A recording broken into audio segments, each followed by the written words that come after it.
নমস্কার বন্ধুরা, আজকে আমি আলোচনা করব ক্লাস 5-এর থার্ড পর্যায়ক্রমিক মূল্যায়নের পরিবেশ। আজকে প্রথম প্রশ্ন আছে, কক্ষপথ বলতে কি বোঝো?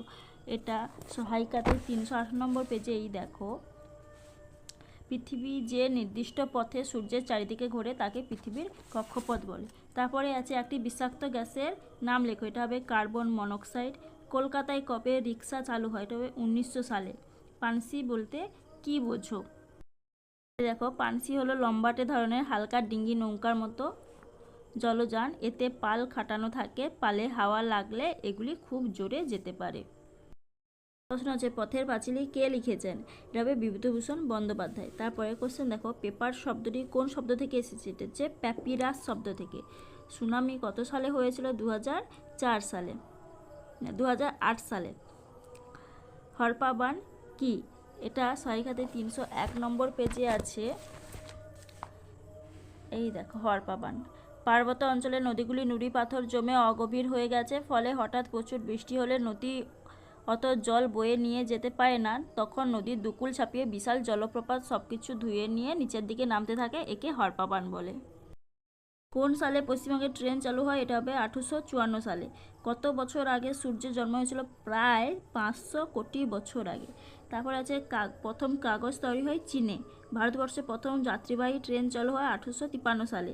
পৃথিবীর চারিদিকে চাঁদের এক পাক ঘুরে আসতে সময় লাগে 29.5 দিন। একটি পরিবেশ বান্ধব পরিবহন হলো সাইকেল। চন্দ্রগ্রহণ হয় পূর্ণিমায়। সূর্য থেকে পৃথিবীতে আলো আসতে সময় লাগে প্রায় 8 মিনিট। বিশালাক্ষীর আমবাগানে কমপক্ষে 2000টি আম গাছ রয়েছে। পীর সাহেবের কবরস্থানকে বলে মাজার। বনে থাকে বাঘ লিখেছিলেন রবীন্দ্রনাথ ঠাকুর। সূর্য হলো একটি নক্ষত্র। এরপরে দেখো, ক স্তম্ভ আর বাম স্তম্ভ আর ডান স্তম্ভ। পূর্বাভাস হবে আবহাওয়া। রানীগঞ্জ হবে কয়লা খনি। গাছের শিকড় হবে ধস রোধ করে। তরল সোনা পেট্রোলিয়াম। আর সুমেকার লেভি এটা হবে ধূমকেতু। তারপরে কোশ্চেন দেখো, কত বছর আগে কে টেলিস্কোপ তৈরি করে? এটা হচ্ছে প্রায় 500 বছর আগে গ্যালিলিও গ্যালিলি। সূর্য বা চাঁদের ওপর পৃথিবীর পরিবেশের প্রভাব নেই কেন? এটা হচ্ছে গিয়ে 162 নম্বর পেজে আছে বইতে। তারপরে কোশ্চেন আছে, খনি অঞ্চলের ধস কীভাবে মোকাবিলা করবে? এই দেখো, কয়লা খনি অঞ্চলের ভূমিধসে কীভাবে মোকাবিলা করা সম্ভব, এইটা হবে। কোশ্চেন, ধোঁয়ায় থাকে এমন দুটি বিষাক্ত গ্যাসের নাম। এটা হবে নাইট্রোজেন ডাইঅক্সাইড আর কার্বন মনোক্সাইড। তারপর হচ্ছে জোয়ার ও ভাটা কাকে বলে? এই দেখো, জোয়ার ভাটা কাকে বলে। কোশ্চেন আছে, শিশুদের মূল অধিকারগুলি লেখো। এই দেখো, শিশুদের কয়েকটি অধিকার: বেঁচে থাকার অধিকার, খাদ্য পানীয় জল পাওয়ার অধিকার, স্বাস্থ্য ভালো রাখা, অসুখ হলে চিকিৎসা পাওয়ার অধিকার, অবৈতনিক ও বাধ্যতামূলক শিক্ষা লাভের অধিকার, নিজের নাম পরিচয় জানা ও প্রকাশ করার অধিকার, নিজের মতো প্রকাশ আর আলোচনার স্বাধীনতা, মারধর ও মানসিক পীড়ন থেকে সুরক্ষার অধিকার প্রভৃতি। কোশ্চেন আছে, পথ নিরাপত্তা মেনে রাস্তায় বেরোলে তোমার কি কি করা উচিত? এই দেখো, সময় মতো ফুটপাত দিয়ে হাঁটা, হেঁটে রাস্তা পার হতে গেলে সিগন্যালে সবুজ মানুষের ছবি জ্বলে উঠলে তবেই জেব্রা ক্রসিং দিয়ে রাস্তার ওপারে যাওয়া, ফুটপথহীন রাস্তায় বাম দিক দিয়ে সাবধানে হাঁটা, রাস্তায় হাঁটার সময় অভিভাবকদের বাম দিকে রাখা, রাস্তা পারাপারের জন্য ফুটব্রিজ ও সাবওয়ে থাকলে তা ব্যবহার করা, রাস্তায় অন্যমনস্ক না চলা, বন্ধুদের সঙ্গে গল্প করতে করতে অসতর্কভাবে রাস্তায় না হাঁটা, এইগুলো হবে।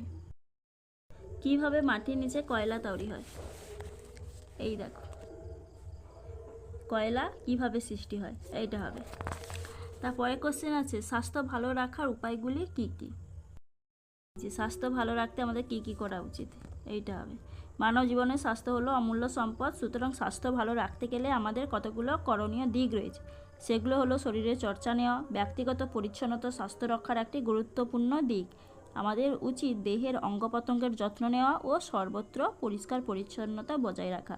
এমনকি শরীর অসুস্থ ও স্বাভাবিক রাখার জন্য নিয়মিত খাওয়া, জলপান করা, শাকসবজি খাওয়া, খেলাধুলা করা, শরীরচর্চা করা, যেমন দৌড়াতে হবে, সাঁতার কাটতে হবে ইত্যাদি। জলচক্র কাকে বলে? এর ছবি অঙ্কন করো। এই দেখো, জলচক্র আর ছবি। পরে আছে অ্যাসিড বৃষ্টি, টিকা লেখো। এই দেখো, অ্যাসিড বৃষ্টি কেন হয়? কলকাতা ধোঁয়ায় থাকে carbon die oxide, nitrogen die oxide, sulphur die oxide প্রভৃতি বিষাক্ত গ্যাস। এই গ্যাসগুলি বাতাসের জলীয় বাষ্পের সঙ্গে বা বৃষ্টির জলের সঙ্গে মিশে যথাক্রমে carbonic acid, nitric acid, sulphuric acid তৈরি করে। এইসব অ্যাসিড বৃষ্টির ফলে মিশে অম্লবৃষ্টি বা অ্যাসিড বৃষ্টি হয়। এরপরে প্রশ্ন আছে, বনভূমি আমাদের কি কি উপকার করে?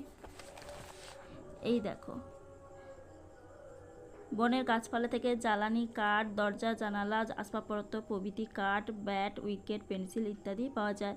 বন থেকে বিভিন্ন ভেষজ উদ্ভিদ সংগ্রহ করা যায়। বনের গাছপালা থেকে পাতা, থালা বাটি তৈরি, ঘর ছাওয়ার কাজে লাগে। বন থেকে মধু, লাক্ষা, রেশম, মশলা, তন্তু প্রভৃতি সংগ্রহ করা যায়।